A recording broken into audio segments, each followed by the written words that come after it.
नमस्कार विद्यार्थियों, फिर मैं आपका दृष्टि कंपटीशन क्लासेज 12 की इस प्लेटफॉर्म पर अर्थात ऑनलाइन प्लेटफॉर्म पर आपका हार्दिक अभिनंदन करता हूं, स्वागत करता हूं। जैसे कि हम बात कर रहे थे आर्ट एंड कल्चर में राजस्थान के वाद्य यंत्रों की, और उस वाद्य यंत्रों में आपने 4 भागों में आपने बांटा था, और उन्हीं वाद्य यंत्रों में से मैंने आपको पहला पढ़ाया तत्वाद्य यंत्र जिन्हें निर्मित किया जाता है तारों से। दूसरा पढ़ाया अपन ने सुशिर जिसे बजाया जाता है फूंक मारकर। तीसरा हमने पढ़ाया कल जिसे कहा करते हैं आप अवनद अर्थात तालवाद्य यंत्र। और चौथा आपके सामने अंतिम इस टॉपिक की क्लास रहेगी, और आज का वाद्य यंत्र होगा आपका घन वाद्य यंत्र। ऐसे वाद्य यंत्र जिन्हें निर्मित किया जाएगा धातुओं से, किसी ना किसी धातु से निर्मित वाद्य यंत्रों को घन कहेंगे। और घन वाद्य यंत्रों के लिए भी मैं आज फिर आपके लिए एक बहुत अच्छी ट्रिक लेकर आया हूं, जिससे आपको इस ट्रिक के माध्यम से समस्त घन वाद्य यंत्र आसानी से याद हो जाएंगे। ठीक है, तो वो ट्रिक है आपके सामने घन वाद्य यंत्र की ट्रिक है जीरे की थाली। जीरे की थाली भरकर खड़ी रमाने, जीरे की थाली लेकर खड़ी रमाने, घंटा घर से, घंटा घर से एक हाथ में लिया चिमटा, दूसरे हाथ में लिया झांझ। ठीक है, ट्रिक का नाम है जीरे की थाली भरकर खड़ी रमाने, घंटा घर से एक हाथ में चिमटा और दूसरे हाथ में झांझ लिया। इस ट्रिक के माध्यम से यहाँ समस्त जितने भी घन वाद्य यंत्र है वो आपके कंप्लीट होंगे। ठीक है, तो बात करें जीरे की, तो जी से हो गया मंजीरा, जी से मंजीरा अर्थात मंजीरा वाद्य यंत्र जो पीतल की धातु से बना होता है। मंजीरा वाद्य यंत्र का प्रयोग किया जाता है 13 ताली नृत्य के अवसर पर। 13 ताली नृत्य की बात करें तो 13 ताली नृत्य आपका है प्रसिद्ध रूणीचा ग्राम पोखरण तहसील जैसलमेर का। इस नृत्य का उद्गम स्थल की अगर बात करें तो इसका जन्म हुआ ही पादरला गांव, पादरला गांव पाली, पादरला गांव पाली से उत्पन्न हुआ ही नृत्य 13 ताली। इस नृत्य को किया जाता है रामदेव जी की आराधना में। इस नृत्य को करने वाली जाति का नाम ही कामड़ जाति।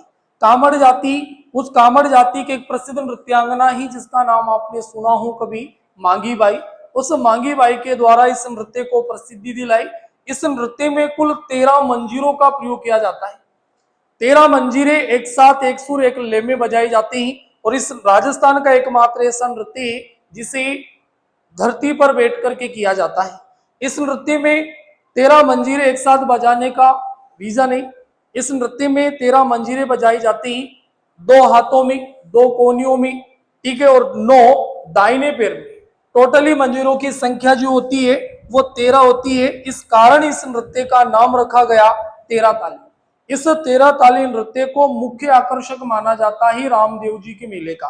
रामदेव जी का मेला जो भाद्रपद शुक्ल द्वितीया से एकादशी तक आयोजित होता है।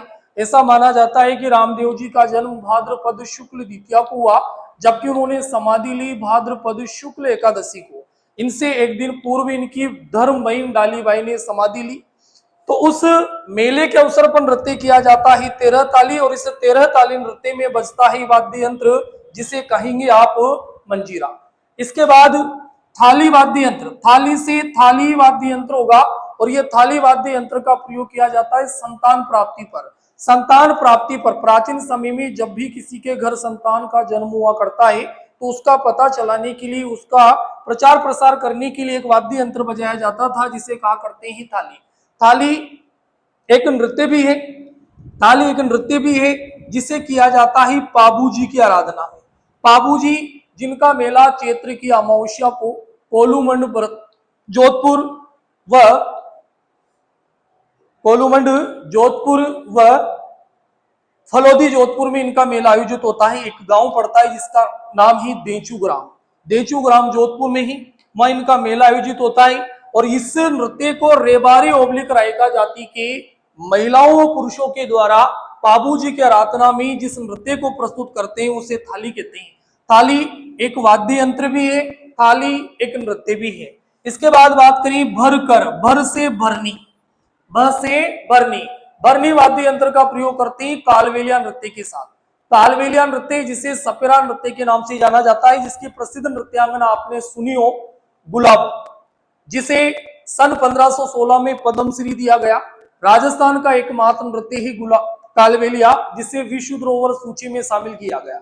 इस नृत्य को विश्व धरोहर सूची में शामिल किया गया ही सन 2010-11 में। ठीक है, इसके बाद बात करें करताल। करताल वाद्य यंत्र। करताल वाद्य यंत्र का प्रयोग भजन कीर्तनों के समय मध्य रात्रि में किया जाता है। इसके बाद है खड़ी से खड़ताल। ख से खड़ताल, क से खड़ताल। खड़ताल वाद्य यंत्र का संबंध माना जाता है नारद जी से। नारद जी, ठीक है, नारद जी जो गले में एक वाद्य यंत्र टांगे रखा करते हैं, उस वाद्य यंत्र का नाम है खड़ताल। और इस खड़ताल वाद्य यंत्र का प्रसिद्ध अगर जादूगर या प्रसिद्ध कलाकार का नाम अगर आपसे पूछे तो उनका नाम है सदीक खां। सदीक खां, ये सदीक खां जो है ये प्रसिद्ध कलाकार माने जाते हैं खड़ताल के। खड़ताल इसका संबंध नारद जी से है, जिसके प्रसिद्ध कलाकार सदीक खां है। और ये खड़ताल वाद्य यंत्र आया करता है घन वाद्य यंत्र के साथ। इसके बाद है रमा। र से होगा रमजोल। रमजोल एक वाद्य यंत्र भी है, रमजोल एक आभूषण भी है। रमजोल एक आभूषण ही जो पहना जाता है पैर में। ठीक है, और इस वाद्य यंत्र का प्रयोग करते हैं अप्सराएं। ठीक है, स्वर्ग लोगों में जो अप्सराएं हुआ करती है, जो नृत्यांगनाएं हुआ करती है, उन नृत्यांगनाएं चौड़े कपड़े पर घुंघरू को सिलकर उसे पैर में बांध करके जो नृत्य करती है, उस नृत्य के दौरान जिस वाद्य यंत्र का प्रयोग करते हैं उसे कहा करते हैं रमजोल। ठीक, इसके बाद करें ने से, ने साइलेंट रहेगा घंटा। घंटा से घंटा और घंट से ही घंटी होगी। अतः देवी देवताओं के तीर्थ स्थलों पर जो आप घंटा और घंटी का प्रयोग करते हैं वही वाद्य यंत्र ही। घर से गुरालिया। इस गुरालिया वाद्य यंत्र का प्रयोग भी करते हैं सपेरा नृत्य के साथ, अर्थात सपेरा अर्थात कालबेलिया नृत्य के साथ 3 से 4 प्रकार के वाद्य यंत्रों का प्रयोग करते हैं, जिसमें से मुख्यतः है बीन ओब्लिक पुंगी। बीन ओब्लिक पुंगी वाद्य यंत्र जिस श्रेणी में शामिल हुआ करता है उसका नाम है सुशील। ठीक, उसके बाद है गुरालिया, इसके बाद है एक भरनी, और एक और वाद्य यंत्र रहेगा जिसका नाम होगा टिकोरी। ये टिकोरी वाद्य यंत्र भी घन की श्रेणी में आता है। इन 3 से 4 वाद्य यंत्रों का प्रयोग किया जाता है सपेरा अर्थात कालबेलिया नृत्य के दौरान। इसके बाद नीचे करें चिमटा। चिमटा से चिमटा होगा अर्थात साधु सन्यासियों के। साधु सन्यासी जो भजन कीर्तन या सत्संग स्थलों पर जिस वाद्य यंत्र का प्रयोग करते हैं उसे कहा करते हैं चिमटा। साधु सन्यासियों के द्वारा किया जाता है, अर्थात बाबाजियों के द्वारा जिस वाद्य यंत्र का प्रयोग करते हैं वो चिमटा ही। झांझ।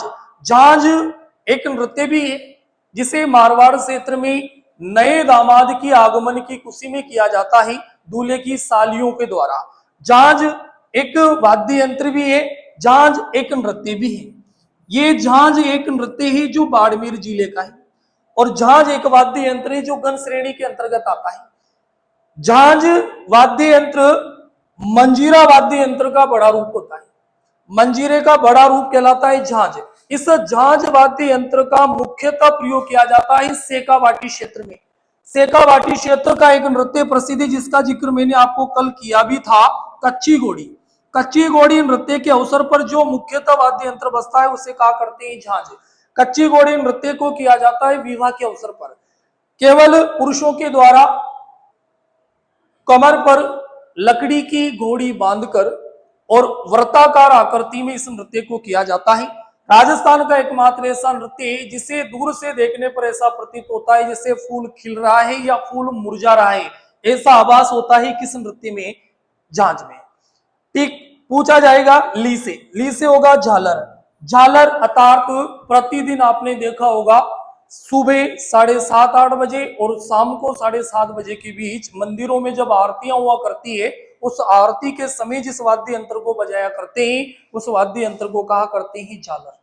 ठीक, ये समस्त वाद्य यंत्र जो है आपके वो आएंगे किस श्रेणी के अंतर्गत, गण श्रेणी में आने वाले वाद्य यंत्रों के मैं फिर आपसे बात करूं तो जीरे की एक थाली है जिसे भरकर के खड़ी है रमा, और रमा खड़ी है कहाँ, घंटाघर में, और घंटाघर में पहुंच करके उसने एक हाथ में तो लिया अपना चिमटा और दूसरा हाथ में लिया उसने झांझ। अर्थात इस जीरे से मंजीरा, थाली से थाली वाद्य यंत्र, भर से भरनी वाद्य यंत्र, खड़ से खड़ताल वाद्य यंत्र, ठीक है। और इस कर से करताल वाद्य यंत्र, र से रमझोल, ये एक आभूषण भी है। एक इस खड़ताल का अगर जादूगर पूछे तो उसका नाम होगा सदीखा। ख से ग से घंटा, ग से ही घंटी, ग से गुरालिया। इसके बाद ही चिमटा से चिमटाई वाद्य यंत्र होगा, और झांझ से झांझ होगा, और ली से झालर होगा। ये समस्त वाद्य यंत्र जो है आपके घन श्रेणी के अंतर्गत आते हैं। ये टॉपिक आपका अर्थात वाद्य यंत्रों का जो टॉपिक था वो आपके सामने समाप्त हुआ। फिर हम कल आपके सामने फिर एक नया टॉपिक लेकर के मैं आऊंगा।